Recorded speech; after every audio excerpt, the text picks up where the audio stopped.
Hello जय हिंद प्यारे साथियों। देखिए आज हम लोग क्लास 12th है दोस्तों, केमिस्ट्री चैप्टर नंबर 4 रासायनिक बलगतिकी का 70 अति महत्वपूर्ण क्वेश्चन देखने वाले हैं प्यारे बच्चों। तो जितने भी क्वेश्चन करवाऊंगा अच्छे तरीके से आप लोग तैयार कर लीजिए। अगर इस चैप्टर से जितने भी क्वेश्चन आएंगे गारंटी देता हूं कि जितना करवा दूंगा उसी में से क्वेश्चन रहेगा। ठीक है, तो चलिए प्यारे बच्चों फटाफट शुरुआत करते हैं। और साथ में चैनल से पहली बार जुड़ते हैं तो चैनल को सब्सक्राइब करके बेल नोटिफिकेशन दबा लेना है और व्हाट्सएप ग्रुप में जुड़ जाना। ठीक है, मैं नंबर यहाँ पर लिख दे रहा हूँ। आप लोग व्हाट्सएप ग्रुप नंबर आपको तो दिखेगा नहीं, कलर चेंज करना पड़ेगा तभी दिखेगा। इस नंबर पर व्हाट्सएप मैसेज करके व्हाट्सएप ग्रुप में जुड़ जाना जो विद्यार्थी चैनल से पहली बार जुड़ते हैं। ठीक है, चलिए शुरुआत करते हैं। जितने क्वेश्चन होंगे सारे के सारे बिहार बोर्ड एग्जाम के बेसिक के अकॉर्डिंग होंगे और अच्छे तरीके से तैयार रखेगा। और एक बात याद रखिएगा, जितना करवा रहा हूँ उसी में से क्वेश्चन रहेगा। ठीक है, तो चलिए प्यारे बच्चों फर्स्ट ऑफ ऑल सबसे पहला क्वेश्चन कि प्रथम कोटि की अभिक्रिया के लिए दोस्तों जो अर्ध आयु का जो मान होता है वो क्या होता है। तो प्रथम कोटि की अभिक्रिया जो होता है प्यारे बच्चों T ½/2 का जो मान होता है वो कितना होता है। कहो कितना आसान क्वेश्चन, कितना आसान क्वेश्चन है। तो देखो ये होता है प्यारे बच्चों T½/2 जो होता है आपका 0.693 बट्टा में के होता है। यही होता है प्रथम कोटि की अभिक्रिया के लिए अर्ध आयु का मान कितना होता है T½/2 बराबर 0.693 बट्टा में के। और यहाँ पर एक बात देखिएगा प्यारे बच्चों, ये जो होता है प्रथम कोटि की अभिक्रिया का जो अर्ध आयु होता है वो प्रारंभिक सांद्रता पर निर्भर नहीं करता है। यहाँ पर कभी भी आप कोई दिख रहा नहीं, वो सब बात छोड़ो, यहाँ पर मान आप सब पूछा जा रहा है। तो 0.693 बट्टा में के right answer option number B होगा। अच्छे तरीके से तैयार कर लो, बोर्ड एग्जाम के लिए महाभिवियाई। ठीक है, एकदम महाभोकाल क्वेश्चन। अगला क्वेश्चन है ये प्यार बच्चों अच्छे तरीके से करते जाएगा। जो भी दिक्कत होगा कमेंट बॉक्स में कमेंट करते चलेगा और एक प्यारा सा कमेंट करते चलेगा लास्ट में वीडियो के। ठीक है, चलिए कहा जा रहा है कि रासायनिक अभिक्रिया के लिए वेग प्रभावित होता है। तो किसी रासायनिक अभिक्रिया का जो वेग प्रभावित होता है प्यारे बच्चों किस होता है। तो किस रासायनिक अभिक्रिया के वेग को प्रभावित करने वाले बहुत सारा मैंने कार्य करवाया है, जिसमें ताप है, दाब है, क्षेत्रफल है, उत्प्रेरक है, बहुत सारा चीज है। तो इसमें देखिएगा प्यारे बच्चों तो किस रासायनिक अभिक्रिया के वेग को प्रभावित करने वाला कारक प्यारे बच्चों ताप भी है, यहाँ से दाब भी है, सांद्रता भी है। किसी रासायनिक अभिक्रिया के वेग को प्रभावित करने वाला कारक सांद्रता भी है, तरुता भी है। यानी ऑल ऑफ दिस जो हो जाएगा मेरे प्यारे बच्चों किसी भी रासायनिक अभिक्रिया को वेग को प्रभावित करने वाला कारक है। तो राइट आंसर जो होगा प्यारे बच्चों डी नंबर होगा, ध्यान रखिएगा। ठीक है, कोई दिक्कत नहीं, एकदम नहीं होना चाहिए प्यारे बच्चों। और किसी रासायनिक अभिक्रिया का वेग पता है क्या है, जो नहीं पता है तब तक बड़ी दिक्कत है। मेहनत करिए, रोज रोज रिवीजन डालिए। ठीक है, चलिए अगला क्वेश्चन है प्यारे बच्चों सेकंड नंबर क्वेश्चन के बाद थर्ड नंबर क्वेश्चन काफी ज्यादा महत्वपूर्ण इजी क्वेश्चन है। देखने से पता चल रहा है क्वेश्चन की औकात। किसी प्रथम कोटि की अभिक्रिया का वेग निर्भर नहीं करता है। तो प्यारे बच्चों प्रथम कोटि की अभिक्रिया का दोस्तों जो वेग है किस पर डिपेंड नहीं करता है। तो प्रथम कोटि की अभिक्रिया का दोस्तों जो वेग है, जैसे कि यहाँ पर व्यंजक प्राप्त होता है 693 बट्टा में के किसके बराबर था प्यारे बच्चों T½/2 के बराबर था। तो इसमें दोस्तों वेग पर निर्भर नहीं करता है। किस पर निर्भर नहीं करता है, प्रथम कोटि की अभिक्रिया का जो वेग है प्यारे बच्चों किस पर निर्भर नहीं करता है, तो प्रारंभिक सांद्रता पर निर्भर नहीं करता है। ये बात आप लोग थोड़ा ध्यान रखिएगा। ठीक है, अभिकारक के सांद्रता पर देखो दिया गया यहाँ पर अभिकारकों के सांद्रता पर। तो यहाँ पर प्यारे बच्चों देखिए, अच्छा प्रथम कोटि की अभिक्रिया की बात नहीं किया जा रहा है, आधा आयु काला दे रहे हैं। प्रथम कोटि की अभिक्रिया के लिए वेग निर्भर नहीं करता है। तो प्यारे बच्चों प्रथम कोटि की अभिक्रिया के लिए दोस्तों यहाँ पर दाब जो है ना इस पर कभी भी डिपेंड नहीं करता है। ठीक है, अभिकारकों के सांद्रता इसमें होता है, कैसे बात कर तो होता है, इसमें सांद्रता नहीं होता है। लास्ट में A/A-X लास्ट में होता है। पूरा फॉर्मूला देखा जाए तो आपका प्यारे बच्चों 0 कितना होता है 2.303 ऐसे करके होता है। 0.2.303 लॉग ऐसे करके ना होता है ये वाला। और बट्टा में क्या होता है प्यारे बच्चों टी होता है के बराबर। तो बताओ वही प्रारंभिक सांद्रता पर निर्भर कर रहा है, ताप पर भी निर्भर कर रहा है, देख सकते हो टेम्परेचर, और अभिकारकों के सांद्रता यहाँ पर भी निर्भर कर रहा है, सक्रियण ऊर्जा पर भी निर्भर करता है मेरे प्यारे बच्चों। केवन केवन का मान देखिएगा, वेग स्थिरांक का मान तो इस पर भी निर्भर करता है। यानी कहीं पर आपको पी दिख रहा दाब नहीं ना, इसीलिए इस पर डिपेंड नहीं करता। किस पर, तो ध्यान रखिएगा प्रथम कोटि की अभिक्रिया के लिए दोस्तों वेग निर्भर नहीं करता था, दाब पर निर्भर नहीं करता है। बात को ध्यान रखते हुए ऑप्शन नंबर बी को लॉक किया जाए और अगले क्वेश्चन की ओर रुख किया जाए। अगला क्वेश्चन देख लीजिए, किसी प्रथम कोटि की अभिक्रिया के दर निर्भर करती है, तो किसी पदार्थ के क्रिया करने के दर निर्भर करता है, तो सक्रिय भार या सक्रिय मात्रा। तो देख लो, सक्रिय भार या सक्रिय मात्रा या सक्रिय द्रव्यमान एक ही चीज है, ठीक है। सक्रिय भार, सक्रिय मात्रा, सक्रिय द्रव्यमान, ठीक है। किसी पदार्थ के क्रिया करने की जो दर होती है वो किस पे डिपेंड करती है, तो बात को ध्यान रखेगा, सक्रिय भार पे डिपेंड करती है। हमेशा हमेशा हमेशा हमेशा के लिए याद कर लो, मोस्ट बीबीआई क्वेश्चन है, 2017 में भी आया है, 2020 में भी आया है। किसी पदार्थ के क्रिया करने की दर किस पर निर्भर करता है, तो आप लोग याद रखिएगा सक्रिय भार पर निर्भर करता है। ऑप्शन नंबर ए हो जाएगा सक्रिय द्रव्यमान, ठीक है। अगला क्वेश्चन देखिएगा, किसी शून्य कोटि की दर होती है, तो किसी शून्य कोटि की अभिक्रिया की दर जो होती है पहले बच्चों निश्चित होती है। किसी शून्य कोटि की अभिक्रिया की जो दर होती है वो आपके निश्चित होते हैं। ये क्वेश्चन में पूछा हुआ क्वेश्चन है, तो ध्यान रखिएगा। किसी शून्य कोटि की अभिक्रिया की दर क्या होती है, तो किसी भी शून्य कोटि की अभिक्रिया का जो दोस्तों वेग होता है वो निश्चित होता है। दर या वेग का मतलब एक ही चीज होता है, यानी कि निश्चित होता है। याद रखिएगा, शून्य कोटि की अभिक्रिया की दर निश्चित होती है, ठीक है, तो याद रखिएगा। अगला क्वेश्चन देखिएगा प्यारे बच्चों, किस समीकरण को त्वरित बताया गया। त्वरित आपका प्यारे बच्चों डीसी बाई dt जो ये समीकरण सबसे तेज है, इसलिए डीसी बाई dt ध्यान रखिएगा, ठीक है।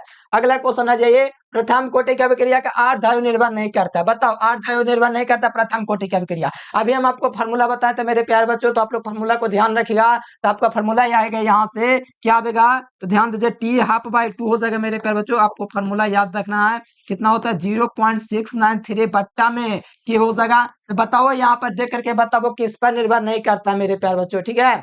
तो यहाँ पर आपका कहीं पर प्रारंभिक सांद्रण ए है, यहाँ पर देख रहा है प्रारंभिक सांद्रण ए होता है, ठीक है। टी समय के बाद A-X होता है, तो प्रारंभिक सांद्रण ए इसमें कहीं पर दिख रहा है नहीं ना, इसलिए याद रखिएगा प्रथम कोटि की अभिक्रिया का आर्धआयु का फॉर्मूला ये है, ये निर्भर नहीं करता है। तो किस पे निर्भर नहीं करता, तो आपको ध्यान रखना है, प्रतिकारक के प्रारंभिक सांद्रता पर निर्भर नहीं करता प्यारे बच्चों। Option number A will be correct answer.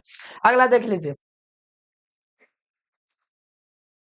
अगला क्वेश्चन देखिएगा प्यारे बच्चों, तो ये भी क्वेश्चन काफी ज्यादा महत्वपूर्ण क्वेश्चन है कि शून्य कोटि की अभिक्रिया के लिए दोस्तों जो वेग स्थिरांक की इकाई होती है वो क्या होती है। तो किसी शून्य कोटि की अभिक्रिया होता है प्यारे बच्चों, आराम से निकाल सकते हैं आप लोग। मात्रा क्या निकाल सकते हैं, आराम से निकाल सकते हैं। क्या मात्रा होता है वेग स्थिरांक का, मोल प्रति लीटर, ठीक है, की घात 1-n/सेकेंड, ठीक है, ये ना होता है। अगर मान रखिएगा प्यार बच्चों 0, तो 1 में से 0 जाएगा, तो आपको पता है मेरे प्यार लाल, सबको पता है मोल प्रति लीटर 1 में से 0 जाएगा तो कोई फर्क नहीं पड़ेगा, इंटू सेकंड इनवर्स, मतलब मात्रक वही हो जाएगा जो वेग स्थिरांक का मात्रक होता है। यानी शून्य कोटि की अभिक्रिया और वेग स्थिरांक का मात्रक एक ही होता है, क्योंकि 1 में से 0 घटा होगा तो कोई फर्क नहीं ना पड़ेगा, इसीलिए मोल हो जाएगा। मोल देखो कहाँ पर है, मोल मोल यहाँ पर मिल रहा है, लीटर प्लस में है, ठीक है, ऊपर आएगा तो माइनस में हो जाएगा, तो लीटर की घात -1 और इनटू में सेकंड इनवर्स, किसका यूनिट हुआ था, याद रखिएगा शून्य कोटि की अभिक्रिया का मात्रक ही वेग स्थिरांक के बराबर हो जाता है। यानी शून्य कोटि की अभिक्रिया के लिए वेग स्थिरांक की इकाई वही होगी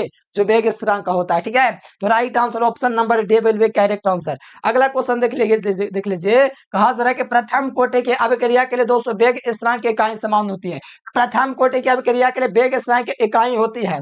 तो प्यारे बच्चों यहाँ पर थोड़ा आपको ध्यान में रखना है कि प्रथम कोटि की अभिक्रिया के लिए दोस्तों जो वेग स्थिरांक की जो इकाई होती है वो आपका समय इनवर्स होता है। कहोगे कैसे, तो वेग स्थिरांक का मात्रक आप लोग जानते हैं मोल प्रति लीटर, तो इसके पावर में से क्या होता है 1 - n होता है, इंटू में सेकंड इनवर्स होता है। तो बताओ 1 में से 1 जाएगा तो कितना हो जाएगा 0 ना, ये यानी कि प्रथम कोटि है तो n का मान 1 आप लोग रखेंगे, तो 1 में से 1 जाएगा तो 0, और जिसके घात में 0 उसका मान 1, मतलब पूरा का मान 1 होगा, 1 में सेकंड का गुना होगा, तो सेकंड यानी समय इनवर्स है unit of first order reaction, यानी कि समय का मात्रक हो जाएगा प्यारे बच्चों, ठीक है। समय इनवर्स होता है प्रथम कोटि के अभिक्रिया का मात्रक, या तो बोल सकते हैं सेकंड इनवर्स, ठीक है। तो ऑप्शन नंबर ए। अगला देखो, दूसरा कोटि की अभिक्रिया की इकाई होती है, तो कौन बड़ी बात है, कोई बड़ी बात नहीं है मेरे प्यारे लाल। आपको कुछ नहीं करना, मोल प्रति लीटर करना है कि घात में 1 में से 2 घटा देना है, क्या चीज 1 में से 2 इंटू में सेकंड इनवर्स। और आप लोग बच्चा थोड़ी है कि 1 में से 2 जाएगा तो 1 लिख देंगे, माइनस का 1 नहीं हो जाएगा, मतलब मोल इनवर्स हो जाएगा, ठीक है। मोल इनवर्स कहाँ पे मिल रहा है, यहाँ पे मिल रहा है, देखो और कहीं पे मिल रहा है नहीं, तो मोल इनवर्स लीटर इनवर्स में ऊपर जाएगा तो प्लस में हो जाएगा ना, क्योंकि 1 में से 2 जाएगा प्यारे बच्चों तो माइनस का, यानी कि लीटर माइनस में ऊपर आएगा तो प्लस में, तो लीटर हो गया इंटू में सेकंड इनवर्स, तो ये आपका हो जाएगा प्यारे बच्चों द्वितीय कोटि का मात्रक, ठीक है। कोई दिक्कत नहीं, एकदम नहीं होगा प्यारे लाल, टेंशन नहीं लीजिएगा, मेहनत करे बहुत भौकाल मचा दो एग्जाम में। अगला क्वेश्चन देखिए, कहा जा रहा है किसी वस्तु की प्रतिक्रिया करने की दर निर्भर करता है, और ललका दबा के मन कीजिए हल्का सब्सक्राइब बटन। ठीक है, तो किसी वस्तु की प्रतिक्रिया करने की दर निर्भर करता है सक्रिय भार पर। ठीक है, किसी पदार्थ की क्रिया करने की दर निर्भर करता है सक्रिय भार, सक्रिय द्रव्यमान, ये सब रहेगा मेरे प्यारे बच्चों। तो आपको ध्यान रखना है एक्टिव मास एक्टिव वेट पर निर्भर करता है। ठीक है, कोई दिक्कत नहीं, तो ध्यान रखिएगा सक्रिय भार पर निर्भर करता है किसी पदार्थ की क्रिया करने के। तो दर प्यारे स्टूडेंट समझ में आ रहा विनोद? देखिए शून्य कोटि की अभिक्रिया के लिए क्या होता है, तो शून्य कोटि की अभिक्रिया के जो दर होते हैं प्यारे बच्चों प्रारंभिक सांद्रता के समानुपाती होती है। कैसी होती है? ये जो होता है प्यारे बच्चों शून्य कोटि का जो दोस्तों दर होता है, शून्य कोटि का अभिक्रिया जो होता है टी हाफ बाई समानुपाती ए होता है, मतलब टी की घात 1/2 जो है समानुपाती ए होता है। इस बात को ध्यान रखिएगा, मोस्ट भी यही चीज है। 100% क्वेश्चन लड़ने वाला नहीं लाता हूँ। अगर आपको विश्वास नहीं प्यारे स्टूडेंट टेंशन नहीं लीजिए, जितना करवा रहे हैं फिर 1-2 फरवरी को मिलेगा। ठीक है, तो याद रखिए टी हाफ बाई 2 समानुपाती ए, ऑप्शन नंबर ए। अगला देखिएगा प्यारे बच्चों, किस कोटि की अभिक्रिया के लिए वेग स्थिरांक तथा इकाइयां समान होती है? बहुत अच्छा क्वेश्चन है मेरे प्यारे बच्चों। For which order of the reaction the unit of the rate and the constant is same, यानी कि किस अभिक्रिया के लिए मेरे प्यारे बच्चों वेग तथा स्थिरांक इकाई समान होते हैं। तो मैंने अभी बता रहा था कि शून्य कोटि के अभिक्रिया का मात्रक और यहाँ पर वेग स्थिरांक की मात्रक बराबर ही है, इसलिए ध्यान रखिएगा किस कोटि की अभिक्रिया के लिए वेग स्थिरांक की इकाई समान होती है, दोनों का इकाई समान होता है मेरे प्यारे लाल। ठीक है, तो बहुत अच्छा क्वेश्चन है, तो ध्यान रखिएगा शून्य कोटि one of the most important सारे क्वेश्चन है, इग्नोर मत कीजिएगा, ये बात को ध्यान रखिएगा, एकदम लिख के रखिए। जितना करवा रहा हूँ 70 में 65 क्वेश्चन की गारंटी है पूरे केमिस्ट्री से। अगला क्वेश्चन, किसी भी अभिक्रिया में उत्प्रेरक क्या होता है? तो किसी भी अभिक्रिया में उत्प्रेरक अभिक्रिया के वेग को या तो बढ़ा देता है या तो घटा देता है, और जिस दिन अभिक्रिया के वेग को बढ़ाता है घटाता है तो सक्रियण ऊर्जा वहां पर घट जाता है। यानी मेरा कहने का मतलब किसी अभिक्रिया में उत्प्रेरक अभिक्रिया के वेग को बढ़ा रहा है ना, तो सक्रियण ऊर्जा वहां पर घट जाएगा। पहले देखो यहाँ पर क्वेश्चन क्या कहा जा रहा है, किसी भी अभिक्रिया में उत्प्रेरक अभिक्रिया के वेग को या तो बढ़ा देगा या तो घटा देगा। अब बढ़ाने का काम धनात्मक उत्प्रेरक का है और घटाने का काम ऋणात्मक उत्प्रेरक का। ध्यान रहेगा ना, धनात्मक उत्प्रेरक अभिक्रिया के वेग को बढ़ाएगा और ऋणात्मक ऋणात्मक उत्प्रेरक अभिक्रिया के वेग को घटा देगा। ठीक है, तो option number C will be correct. अगला इस 7वां चैप्टर का क्वेश्चन है। ठीक है, अमोनिया का उत्पादन इतना इतना हाइवर विधि से होता था, इसमें दोस्तों आपका ताप बढ़ने पर अमोनिया का उत्पादन घट जाता है, बी नंबर होगा। और अमोनिया को किस विधि से तैयार किया था? हाइवर विधि, और नाइट्रिक अम्ल को स्टबाल विधि से, और ओलियम को संपर्क विधि द्वारा। ये सब याद रखिएगा। ठीक है, ऑप्शन बी, ये वाला नहीं पूछेंगे। अगला देखो ये वाला क्वेश्चन बताओ, एकदम हौला क्वेश्चन लॉलीपॉप। H2 + Cl2 बराबर 2HCl किस प्रतिक्रिया की कोटि है? तो प्यार बच्चों यहाँ सबको ध्यान रखने के लिए मैंने बोला था कि शून्य कोटि की अभिक्रिया का उदाहरण होता है जब HCl का निर्माण होता है। तो यहाँ पर आप लोग ध्यान पूर्वक देखिएगा तो शून्य कोटि का ऑप्शन नंबर ए मिल जाएगा। और मैंने ये भी बताया था जितनी भी अभिक्रिया H mu की उपस्थिति मतलब प्रकाश की उपस्थिति में हो रहा है वो सारा का सारा शून्य कोटि की अभिक्रिया का उदाहरण ही है। ठीक है, शून्य कोटि की अभिक्रिया का उदाहरण पहचानने का सबसे बढ़िया तरीका है कि अगर देखिए सूर्य प्रकाश की उपस्थिति में कोई अभिक्रिया हुआ H mu वहां पर लगा हुआ है, H mu का मतलब होता है सूर्य प्रकाश की उपस्थिति में सनलाइट। ठीक है, तो वहां पर होगा ना मेरे प्यारे बच्चों, तो वहां पर शून्य कोटि की अभिक्रिया का उदाहरण होगा। फिर भी यहाँ पर देखिएगा तो यहाँ पर H2 + Cl2 बराबर 2HCl ये शून्य कोटि की अभिक्रिया का उदाहरण है, बात को ध्यान रखिएगा। ठीक है, चलिए अगला क्वेश्चन देख लीजिए। अभिकारक अणुओं को उत्पाद में परिवर्तित करने के लिए आवश्यक न्यूनतम ऊर्जा को क्या कहते हैं? तो ये बहुत आसान क्वेश्चन है, सिंपल क्वेश्चन है मेरे अकॉर्डिंग 2021 में, शायद आया जहां तक ध्यान में है। अभिकारक अणु को उत्पाद में, अभिकारक अणु को उत्पाद में मतलब प्रोडक्ट में परिवर्तित होने के लिए आवश्यक न्यूनतम ऊर्जा को क्या कहते हैं? लगता है विनोद भुला गया है। ठीक है ना, विनोद यहाँ से याद करो, आवश्यक ऊर्जा किसको मिल रहा था मेरे प्यारे बच्चों? पीक तक पहुंचने के लिए सक्रियण ऊर्जा को मिल रहा था, ईओ को मिल रहा था। तो पता वो अभिकारक अणु को उत्पाद में परिवर्तित करने के लिए हम लोग को आवश्यक न्यूनतम ऊर्जा को हम लोग बोलते हैं, क्या बोलते हैं? स्थितिज ऊर्जा। आवश्यक यहाँ पर लग गया ना, कहाँ पर आवश्यक लगा? आवश्यक, तो आवश्यक को बोलेंगे यहाँ से स्थितिज ऊर्जा। कोई दिक्कत नहीं प्यारे स्टूडेंट, मजा आ गया। Option number B will be correct. अगला देखिएगा, वेग स्थिरांक का मान निर्भर करता है, वेग स्थिरांक का मान निर्भर करता है प्यारे बच्चों किस पर निर्भर करता है? बताओ, वेग स्थिरांक का फॉर्मूला तुम लोग भूल गया? बताओ वेग स्थिरांक का मान किस पर निर्भर करता है? बताओ तुम लोग थोड़ा देख के, वेग स्थिरांक का मान किस पर निर्भर करता है?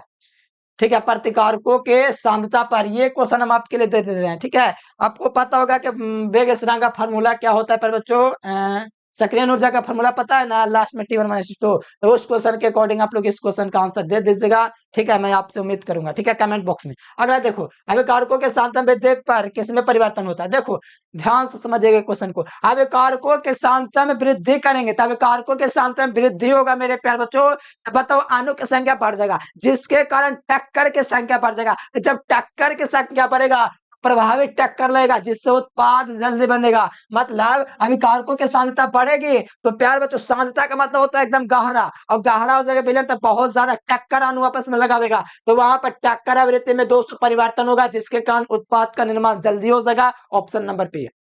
अगला क्वेश्चन देखिए प्यारे स्टूडेंट्स, अगला क्वेश्चन कहा जा रहा है, किसी उत्प्रेरक की उपस्थिति के कारण ऊर्जा अवरोध, किसी उत्प्रेरक की उपस्थिति के कारण ऊर्जा अवरोध क्या होती है। तो देखो, किसी उत्प्रेरक की उपस्थिति होते हैं ना मेरे प्यारे बच्चों, तो पहली बात अभिक्रिया का वेग बढ़ जाता है, और जब अभिक्रिया का वेग बढ़ जाता है तो सक्रिय ऊर्जा घट जाता है, ठीक है। तो यहाँ पर प्यारे बच्चों क्या हो जाएगी, तो घट जाएगी, अवरोध की ऊर्जा घट जाएगी, यानी किसी उत्प्रेरक की उपस्थिति के कारण ऊर्जा अवरोध घट जाएगी। क्यों?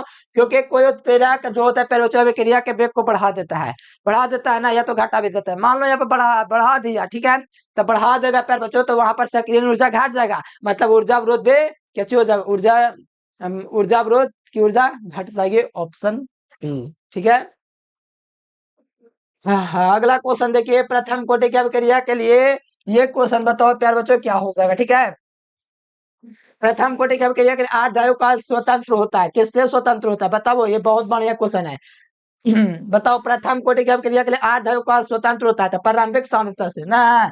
फॉर्मूला क्या होता है, T ½/2। एक के क्वेश्चन को देखो किस तरह से पूछ सकता है, तो ये होता है पर बच्चों 0.693 बट्टा में क्या होता है, तो बताओ यहाँ पर वही क्वेश्चन है कि प्रथम कोटि का अभिक्रिया के लिए आठ स्वतंत्र होता है, तो प्रारंभिक सांद्रता मतलब ए से स्वतंत्र है ना, इसीलिए right answer option number C होंगे। अगला क्वेश्चन देखिएगा, तो कहा जा रहा है कि द्वितीय कोटि की अभिक्रिया दोगुनी कर दी जाए तो वेग पर क्या प्रभाव पड़ेगा। तो द्वितीय कोटि की अभिक्रिया 200 तक दोगुनी कर दी जाती है, तो 2 दूना 4 गुना हो जाएगा, मतलब 4 गुना हो जाएगा। यानी एक द्वितीय कोटि की अभिक्रिया को सांद्रता दोगुनी कर दी जाए तो उसका वेग कितना हो जाएगा, 4 गुना हो जाएगा, 2 दूनी 4 हो जाएगा, ठीक है, ऑप्शन सी हो जाएगा। एथिल एसीटेट का जल अपघटन एकदम बड़े बढ़िया क्वेश्चन है, ठीक है, क्या ही बताऊं तुम लोग को, ठीक है। एथिल एसीटेट जो है मेरे प्यारे बच्चों, जहां तक मुझे याद है, छद्म प्रथम कोटि की अभिक्रिया का उदाहरण है, छद्म प्रथम कोटि।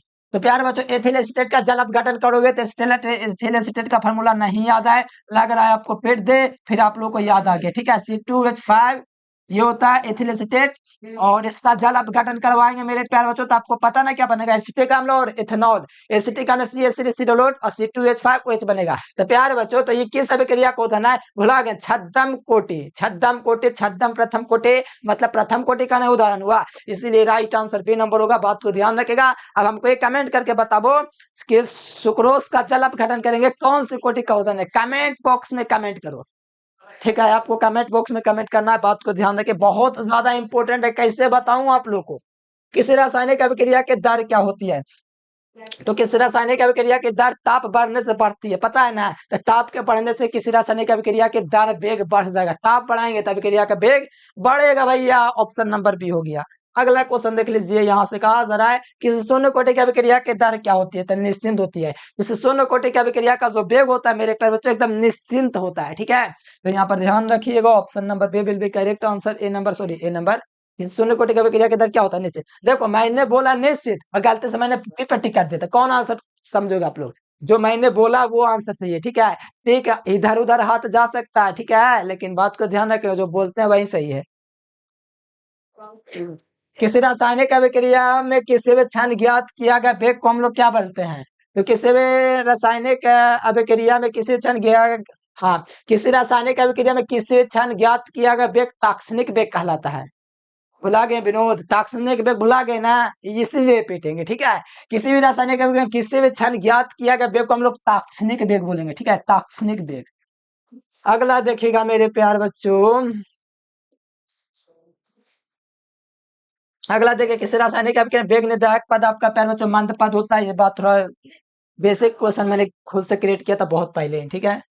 किसी रासायनिक अभिक्रिया में भाग लेने अणु और परमाणुओं के मूलकों की संख्या को अभिक्रिया की आणविकता कहते हैं, ये तो आसान क्वेश्चन है, ऑप्शन ए हो जाएगा, ठीक है। वह एक अभिक्रिया जिसमें दो अभिकारक भाग लेकर के उत्पाद बनाते हैं तो उसको हम लोग द्विअणु कहते हैं। मतलब मेरे प्यारे लाल, मेरे कहने का मतलब वह अभिक्रिया जिसमें दो अभिकारक होगा, ठीक है, अधिकारक नहीं, भाग लेते हैं तो उत्पाद बनाते हैं, तो इसको हम लोग क्या बोलते हैं मेरे प्यारे बच्चों, तो इसको हम लोग द्विअनिक बोलेंगे। जैसे मैं आपको क्या एग्जांपल में दे दूं, जैसे एथिल एसिटेट की अभिक्रिया सोडियम हाइड्रोक्साइड के साथ करेंगे तो वहां पर द्विअणु हो जाएगा, ठीक है, बाकी बात को समझो, यहाँ पर दुआ हो जाएगा तो दुआ निकल आएगा। धीरे धीरे सारा डाउट क्लियर हो जाएगा, रोज क्लास करो, बहुत आसान चीज है, क्या बताऊं कैसे बताऊं, देखो 11th का बेसिक क्वेश्चन आ गया। कहा सर आप लोगों को कि रासायनिक अभिक्रिया H2+2HI हाइड्रोजन और आयोडाइड में 2HI बना रहा है, तो साम्य स्थिरांक के पे किस पर निर्भर करेगा, 11th बेसिक क्वेश्चन है मेरे पर, जो क्वेश्चन में वो तापक्रम पर डिपेंड करेगा, ठीक है। केपी और केसीपी आप लोग पढ़े नहीं, पढ़ा है 11th में, लेकिन याद नहीं रखेंगे, इसलिए तो गड़बड़ है, ठीक है। ध्यान रखिएगा किसी रासायनिक अभिक्रिया के लिए H2+I बनेगा 2HI मेरे प्यारे बच्चों, तो Kp जो होगा ना साम्य स्थिरांक Kp किस पे डिपेंड करेगा, तो तापक्रम पर डिपेंड करेगा, ठीक है। बात को ध्यान रखिएगा, मोस्ट विवेक क्वेश्चन बैंक में आने वाला क्वेश्चन है। इसको 10 की घात -10 कहेंगे कि उदासीनीकरण क्रिया को पूर्ण होने के लिए जो समय लगता है वो 10 की घात -10 सेकंड लगता है, ठीक है। थोड़ा एडवांस ले लिए क्वेश्चन, ठीक है, तो अच्छा रहेगा कि एंजाइम किस प्रकार की अभिक्रिया के गति को बढ़ा देता है। तो देखो एंजाइम मेरे पेपर मॉडर्न पेपर में इस साल क्वेश्चन आया, ठीक है, मुझे तो नहीं लग रहा था कहीं पूछेगा, लेकिन फिर गेस कर देते तो इस साल आ गया। कहा जाता है कि एंजाइम किस प्रकार की अभिक्रिया के गति को बढ़ाता है। देखो अभी थोड़ी देर पहले बताए थे एंजाइम किस प्रकार की अभिक्रिया के गति को बढ़ाता है, तो प्यार बच्चों उत्प्रेरक को जाता है ना, तो अभिक्रिया के वेग का बढ़ जाता है, इसके कारण वहां सक्रिय ऊर्जा का मान कम जाता है, मतलब सक्रिय ऊर्जा को कम करके ही अभिक्रिया के गति को बढ़ाया जाता है, ठीक है। ठीक है, तो बात को ध्यान रखिए, अभिक्रिया की गति बढ़ेगा मतलब सक्रिय ऊर्जा को कम करके ही ऐसा कर सकते हैं, अभिक्रिया की गति बढ़ाना है, वेग बढ़ाना है, तो आपको सक्रिय ऊर्जा कम करना पड़ेगा, ठीक है, तो बात को ध्यान रखिएगा। Option number A. अगला देखिए, किसी रासायनिक अभिक्रिया के सर, हाँ ये देखो बहुत बढ़िया क्वेश्चन है, ठीक है, चलो मस्त क्वेश्चन है। किसी रासायनिक अभिक्रिया के लिए सक्रियण ऊर्जा का मान निर्धारित किया जा सकता है। सक्रियण ऊर्जा का फॉर्मूला हम आपको दिए होंगे मेरे प्यारे बच्चों, लास्ट में आप लोग देखिएगा तो 1 - T1 - 1/T1 - 1/T2। तो बताओ मेरे प्यारे बच्चों, तो यहाँ पर बताओ दो विभिन्न तापक्रम पर गतिज स्थिरांक का मान ज्ञात करने के लिए ना होता है। अरे सक्रियण ऊर्जा का मान किस लिए ज्ञात करते ना, हम आप लोगों को बताए थे कि वहां पर दो विभिन्न तापक्रम पर गतिज स्थिरांक का मान ज्ञात करने के लिए T1 और T2 का, और वहां पर वेग स्थिरांक में K2 K1 था। तो यहाँ पर प्यारे बच्चों देखिएगा तो गतिज स्थिरांक वेग स्थिरांक एक होता है, इसमें कंफ्यूज मत करना, ठीक है। तो गतिज स्थिरांक ऑप्शन नंबर ए हो जाएगा, ठीक है, कोई दिक्कत नहीं है। अगला क्वेश्चन आ जाओ, गति स्थिरांक के इकाई जो है तो प्यारे बच्चों किस पर निर्भर करते हैं, गति मतलब वेग स्थिरांक के जो मात्रक है, इकाई का मतलब मात्रक, तो गति स्थिरांक का मतलब वेग स्थिरांक, ठीक है।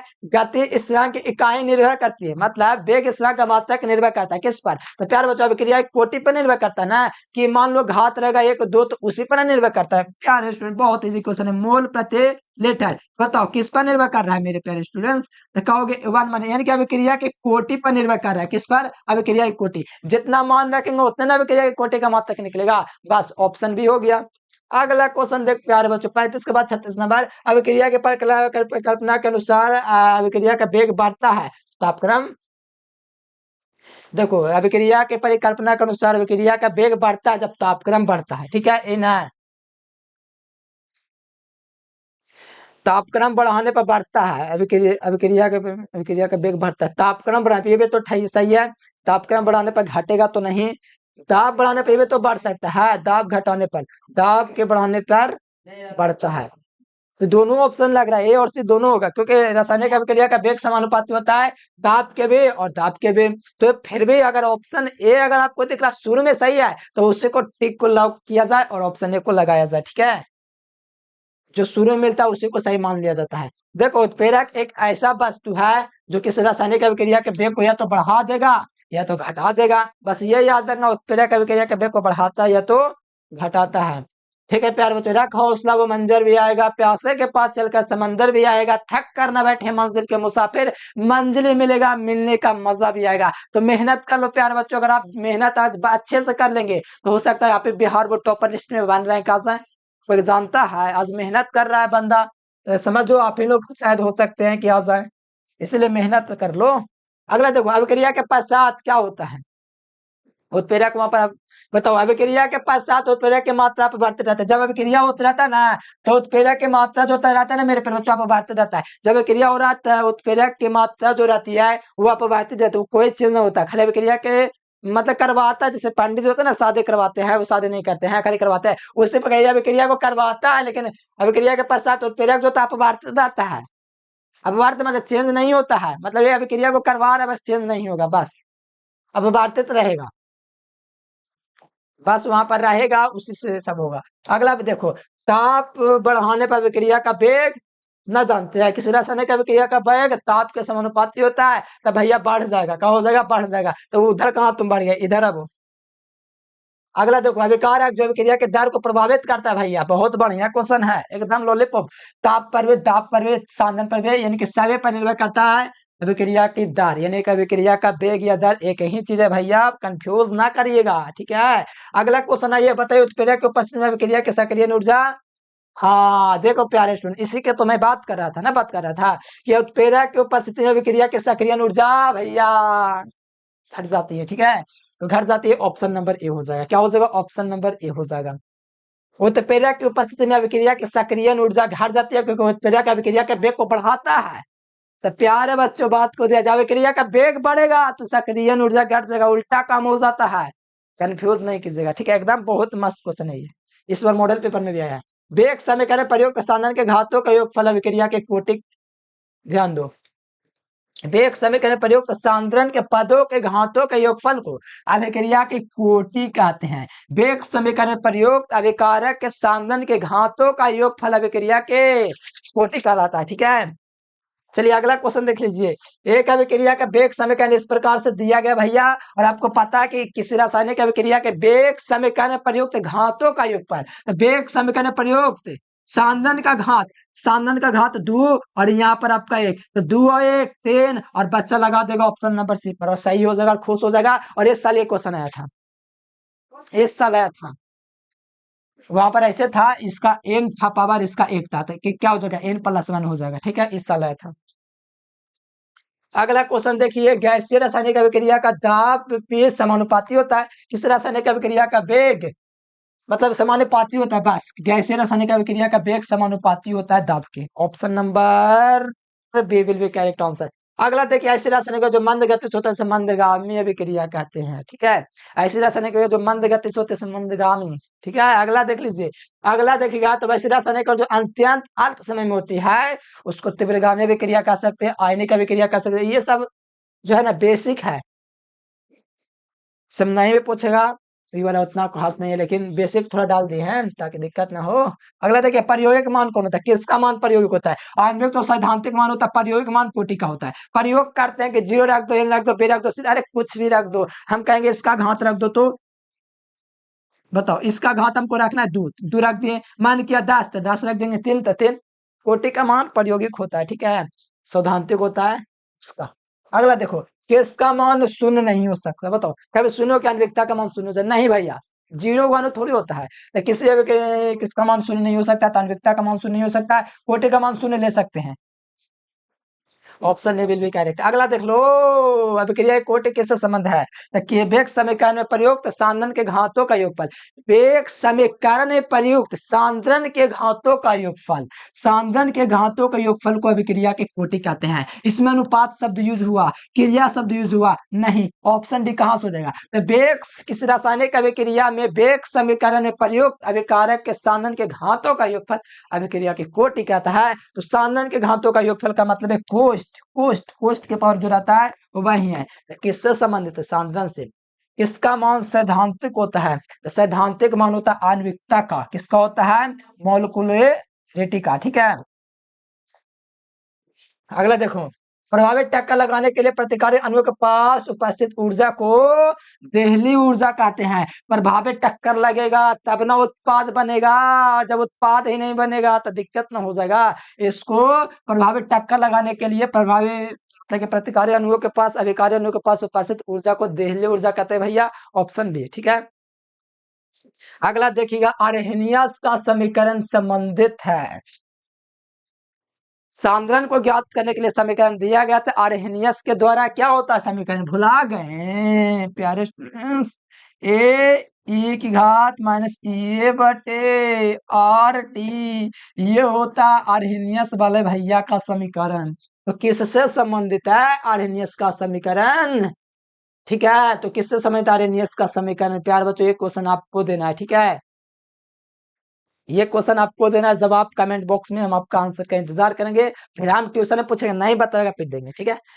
अगला देखो, विद्युत रासायनिक सेल में ऊपर से नीचे आने पर क्रियाशीलता आपको पता होना चाहिए क्या होती है। क्रियाशीलता ऊपर से नीचे आने पर घट जाती है। क्या होती है? क्रियाशीलता जो होती है, जैसे जैसे ऊपर से नीचे आता है क्रियाशीलता घटती जाती है।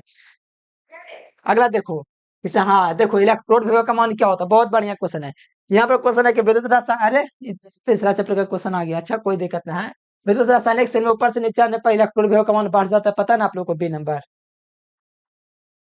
तृतीय कोटि का मात्रक हम क्यों बताए, सम क्वेश्चन बताओ। आप लोग निकाल देना, ठीक है, मैं दे देता हूँ। n बराबर 3 रखोगे प्यारे स्टूडेंट, कितना इसम क्वेश्चन हम बतावे। मोल प्रति लीटर, एक में से आपको 2 घटा देना, तो ये हो जाएगा सेकंड इनवर्स, यानी कि मोल की घात -2 देख लो और लीटर की घात +2 हो जाएगा। सेकंड की घात -1 होगा, ऑप्शन ए रॉन्ग सब है, ठीक है। सेकंड की घात -1 होगा, तब ऑप्शन नंबर डी होगा, ठीक है। इसका ऑप्शन ए रॉन्ग था। आप लोग क्या करते, बोल देते कमेंट में आंसर देना, तब दिक्कत हो जाता। अधिकतम होता है 10 की घात 12, ठीक है। किसी रासायनिक क्रिया के लिए अधिकतम वेग होता है 10 की घात -12 टी सेकेंड, ऑप्शन बी। देखो ये बताओ, ये क्वेश्चन मैं आपको सिखाने के लिए बोला था ग्रुप में, ठीक है। दिक्कत होता है आप लोगों को, बता देता हूँ। देखो अभिकारक में हमेशा क्या होता है, कमी ना होता है। अभिकारक में हमेशा क्या होता है, कमी होता है। तो प्यार बच्चों, अभिकारक में हमेशा कमी होता है, तो उत्पाद में हमेशा क्या होता है, वृद्धि होता है। तो उत्पादक में उत्प्रेरक में हमेशा कमी होता है मेरे प्यारे बच्चों। तो आप लोग ध्यान रखिएगा, अगर आपका प्यार दर पूछा जाए, क्या दर पूछा जाए, तो मान लो दर ए का है अगर ऑप्शन में, तो डी ए बट्टा में आपका पता रहेगा डी टी रहेगा। और यहाँ पर अभिकारक में हमेशा क्या होता है, तो कमी होता है। अभिकारक कौन है, तो माइनस है। ये वाला ऑप्शन ढूंढो, या तो अगर ये ना मिले तो आप लोग ये वाला ऑप्शन ढूंढो, डीवी बटा टीटी, और ये आपका प्लस में होना चाहिए। ये दोनों में से कोई एक ऑप्शन ढूंढो, कौन ऑप्शन में है ये, कोई एक ही ऑप्शन देगा प्यारे स्टूडेंट।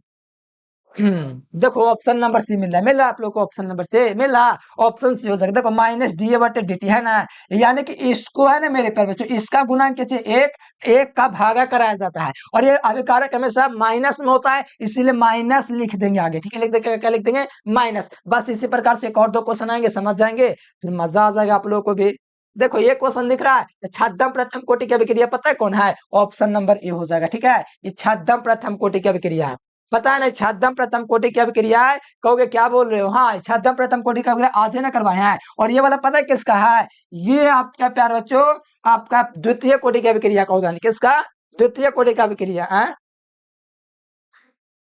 शून्य कोटि नहीं लगता है, हाँ शून्य कोटि होगा, चेक करना पड़ेगा। और ये वाला आपको देख रहा है मेरे प्यार बच्चों, ये वाला अभिक्रिया, ठीक है। ये वाला जो आप लोगों को देख रहा है, ये अभिक्रिया किसका होता है पता है आप लोग को, ये वाला अभिक्रिया, ये अगर उत्प्रेरक नहीं रहता है ना, इस पर बोलेगा सब बच्चा के शून्य कोटि नहीं, शून्य कोटि नहीं हो सकता है। कारण ये है क्योंकि प्यार बच्चों यहाँ पर उत्प्रेरक नहीं रहेगा ना, प्लेटिनम या सोना, तो यहाँ पर द्वितीय कोटि का अभिक्रिया दर्शा देगा। बात को ध्यान रखेगा, अगर उत्प्रेरक नहीं है तो क्या चीज हो जाएगा, द्वितीय कोटि का अभिक्रिया। अगर उत्प्रेरक है तो शून्य कोटि का अभिक्रिया। और ये प्रथम कोटि याद आ गया, ये भी प्रथम कोटि अभिक्रिया। और छादम प्रथम कोटि का अभिक्रिया का उदाहरण ये वाला है, ठीक है। थोड़ा ध्यान रखेगा ना, ये सब मॉडल पेपर के क्वेश्चन है, अगर ये सब क्वेश्चन याद रखेंगे ना, तो हम 100% लेके कहते हैं एग्जाम में क्वेश्चन छूट ही नहीं सकता है। एकदम 70 में 65 ऑब्जेक्टिव एकदम फिक्स है, लेकिन 35 को खुशी खुशी बना लेना, ठीक है, कोई दिक्कत ना होगा, हम भी नहीं बोलेंगे। अगला देखो, चीनी के प्रतिलोपन के लिए ग्लूकोज या फ्रुक्टोज बनाने की क्रिया को निम्नलिखित में किस समीकरण द्वारा दर्शाया गया है। तो समीकरण को हम लोग क्या बताएंगे प्यारे बच्चों, तो इसमें आप लोग अणु देखोगे, तो यहाँ पर आप लोग देखिएगा प्यारे बच्चों, पहली बात तो आपका फ्रुक्टोज और ग्लूकोज बन रहा है, अभिक्रिया किस प्रकार दर्शाया जाए, बताओ। द्वितीय कोटि की अभिक्रिया कौन कोटि है, पहले बात तो प्यार बच्चों आपका छादम प्रथम कोटि की अभिक्रिया है। और छादम प्रथम हाँ मिलेगी, ऑप्शन नंबर सी हो जाएगा, ठीक है। हमको लगा ऑप्शन नहीं है, ठीक है। और इसमें के अणु है, तो पता है 2 अणु है, द्विआण्विक है, ये इसमें एक अणु है, फिर यहाँ पर एक अणु है, टोटल 2 अणु यानी कि द्विआण्विक अणु है, ठीक है, द्विआण्विक। एक अणु यहाँ पर है और ये आपका एक अणु है, 2 अणु है इसमें, तो द्विआण्विक है, तो इसलिए ऑप्शन का टर्म हो गया, ठीक है। और ये छादम प्रथम कोटि की अभिक्रिया है, आप लोग याद रखिएगा, कोई दिक्कत नहीं होगा। और एथिल एसीटेट का जल अपघटन करते हैं, वो भी छादम कोटि। और ये वाला भी आपको ग्लूकोज का जब हम लोग जलयापन करते हैं, जल से अभिक्रिया करवाते हैं, तो ये भी आपका छादम प्रथम कोटि की अभिक्रिया है। बात को ध्यान रखिएगा, ठीक है, कुछ नहीं है। किस अभिक्रिया के लिए दोस्तों आपका कोटि पूछा जा रहा है, तो 2 और 1 कितना हो जाएगा, तो 3 हो जाएगा। घात जोड़े 2 और 1, 2 + 1, तो कितना हो जाएगा, 3 हो जाएगा, ऑप्शन नंबर बी हो जाएगा। ये क्वेश्चन देखोगे तो कहोगे, सोचोगे, समझोगे, फिर देख के बताओगे, इसका राइट आंसर प्रथम कोटि पूछा जा रहा है, तो दिक्कत नहीं होना चाहिए, ठीक है। पहले बात तो प्यार बच्चों प्रथम कोटि की अभिक्रिया नहीं है, तो ये आप